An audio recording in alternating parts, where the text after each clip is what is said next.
Oh But yeah, Team for sure. Vitality, absolutely. If someone gave me my main, I'd be like, hey, thank you, finally. I mean, my main in ranked is should be Orgrin, but it always gets banned. So hey, whenever somebody gives me Orgrin, I have that same expression.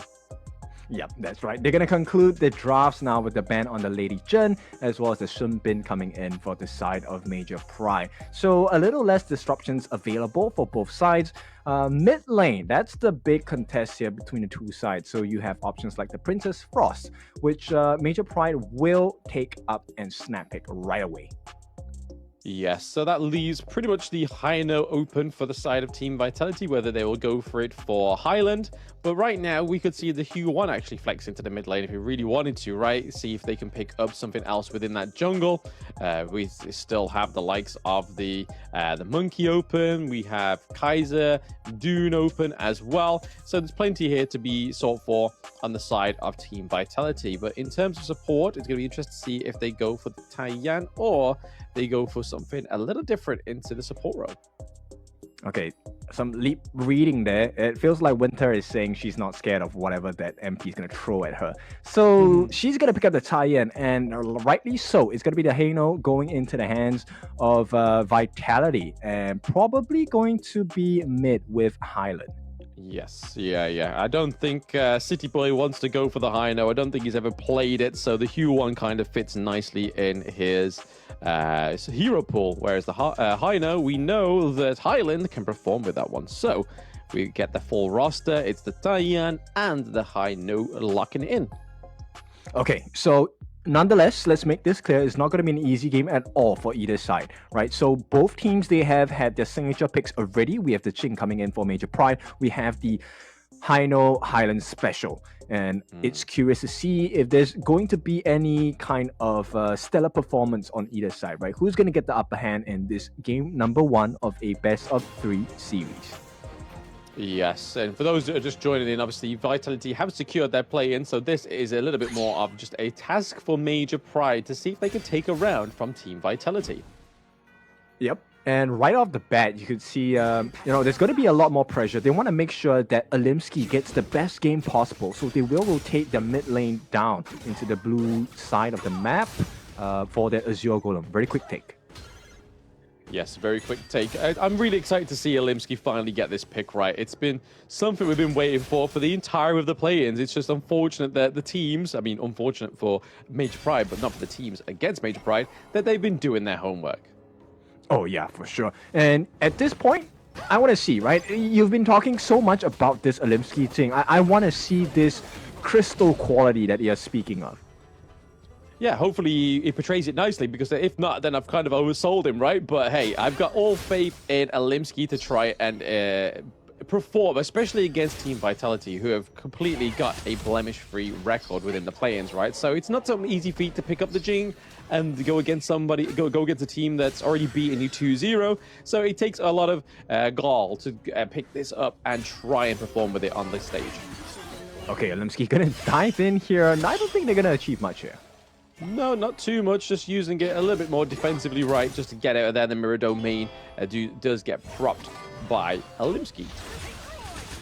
Okay, so simple wave clear. I think it's really about giving as much EXP, as much gold possible for Alimsky. He needs to have that level advantage going up against City Boy, because City Boy's farming speed is quite fast as well.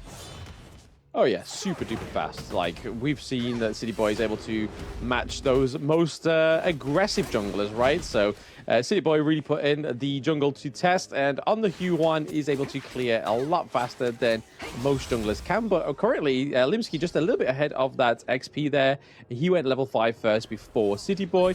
Potential engage here into the mid lane. We need to see that, please. The mirror domain does come through. A little bit of damage going over to Taiyan, but not actually hitting Shanks. So that's where we want to be kind of hitting, right? Taking out the Taiyan, so there's no healing for Shanks, and then try and deal with Shanks afterwards. But I feel like Kashipatir on the Zhang Fei is a good way to split these two apart, right? Because you don't want to be giving the healing over to Shanks whilst you're trying to whittle down Taiyan, because by the time that happens, Shanks could be in a healthy state, and you could be not at your best. Oh yeah, for sure. In fact, actually, I think it's a big worry for me on the side of Winter, right? She does have heals, but the burst potential coming out from Olimsky might be a little too much for Winter to handle, maybe at the mid game. Yeah, maybe in the mid game when we start to see Ali get those itemizations up, not quite building that Doomsday just yet, but you can kind of see that that is being brewed up for now on the side of Major Pride, Kinesis that is. But right now we're seeing a little bit of a tit for tat in the games, right? This is mainly like Vitality's MO. They like to put a lot of focus into this farm lane. Yep, very good play coming in. This is a signature Vitality invasion, right? They want to make sure that, hey, we put as much pressure. Hopefully, we get the advantage. We get that first T1 for our side. That's going to buff up our gold, going to give us a little bit more EXP as well. Yeah, hoping for not any of those 6-minute matches, right? Like we saw yesterday between Team Vitality and Major Pride, because that was a fast rundown for Major Pride, right? Just the able to get them all the way to their crystal just by opening up that side lane. Yep, I doubt that's going to happen, at least for this match, right? Because right now, Major Pride, they're holding their own against the likes of Vitality. We haven't seen a lot of aggression come out from the Vitality side just yet. No, yeah, looking for going over to the neutral objective. Does go over to the side of Team Vitality, but Jin coming through with the Mirror Domain onto the side of Vitality as well. Shank's taking a lot of damage from Kinesis. Into the back is High. No blood. First blood is spilled for Major Pride. Olimsky getting the kill onto Highland. Yep, that was a very preemptive Fate rewind there, which opened up the doors for Olimsky to get that kill simply because of the dash. She is so mobile. So Jing, a very scary opponent to fight against when you have no more resources. Yeah, as soon as that premature Fate rewind came through, right, that was a go-ahead. A little nod to Olimsky to say, hey, this guy doesn't have a lifeline. This is all go for me. Yeah, and rewarding themselves with the itemization. Axe of Torment already in the hands of this thing. That's a pretty fast Axe of Torment, 5 minutes in, based on a professional game timing. Yeah, I mean, it's right. Going into the squishy heroes on the side of Team Vitality, getting that Axe of Torment is going to make it a lot easier for Olimsky to try and pick off these members of Team Vitality. But right now, they are ever so ahead with the gold lead on the side of Major Pride. Let's see what Team Vitality can do going into this almost 6 minutes. Yeah, so no one's going to touch the Overlord at this point. 5.5 minutes in. Like you said, it's a small lead, right? I wouldn't say it's a considerable lead, a small lead for the side of Major Pride, but this could all change. The rotations are coming down.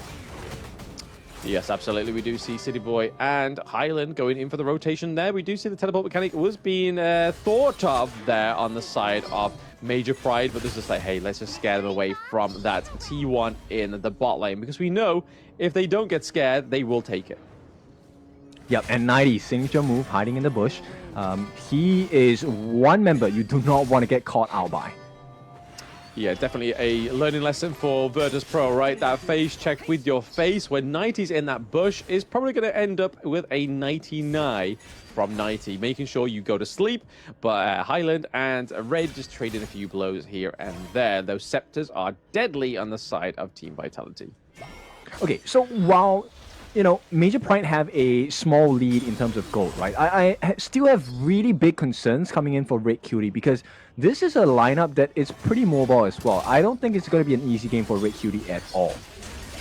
Oh no, he's basically there for zoning. But speaking of easy fights, it's not going to be this one just yet. The Mirror Domain does come through onto Highland. We do see that the Faith Recall was being used very early on just to get out of that Mirror Domain. So nicely played by Highland.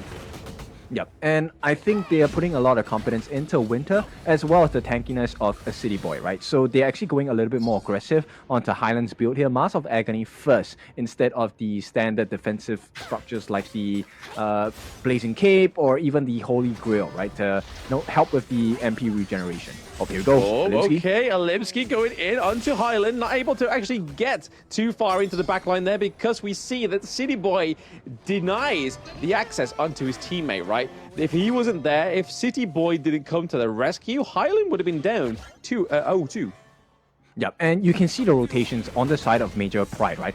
They are taking so good care of this Azure Golem. They want to make sure that Olimsky is not threatened in the jungle. And this is a small change to their game style, but I think it's working out really well. 90.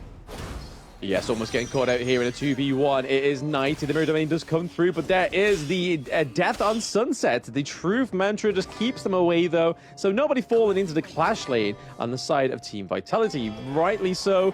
They're still behind in the gold, right? They aren't able to get any kills on the board just yet. But it's down to City Boy. It's down to Shanks to get those itemizations, to get those buffs, giving over the Crimson Golem to Shanks.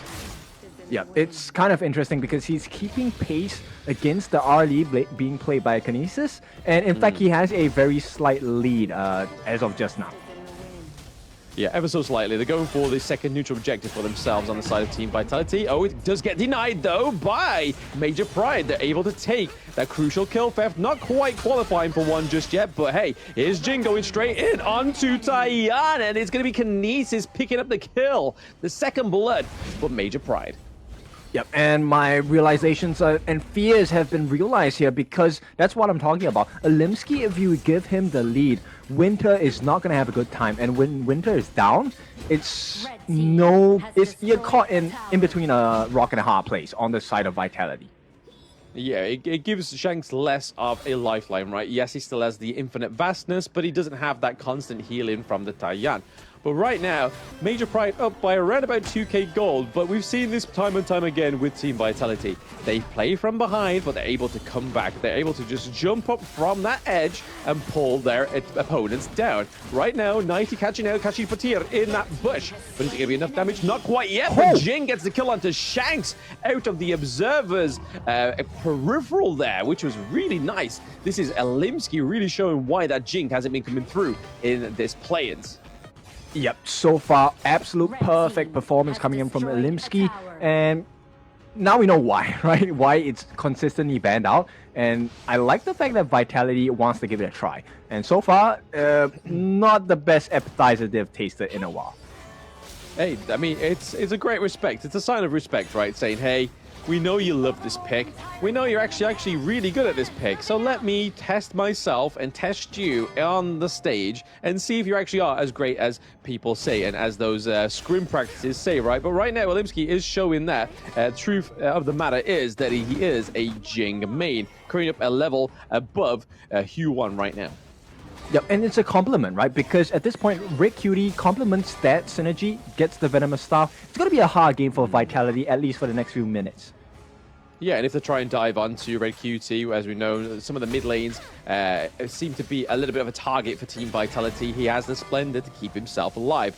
The Shadow Tyrant is up because we are getting into the 11th minute. Believe it or not, I felt like we were still at minute 6, but we're not. We're at minute 11 going into this point now. We do see Team Vitality going for the neutral objective. Will we get another crucial kill theft, or is this basically Vitality baiting Major Pride? I feel like it's a push and pull factor, right? They want to get that opening, and likewise, Vitality, they're hoping for an opening likewise for the side of Major Pride. And here we go, that's the opening.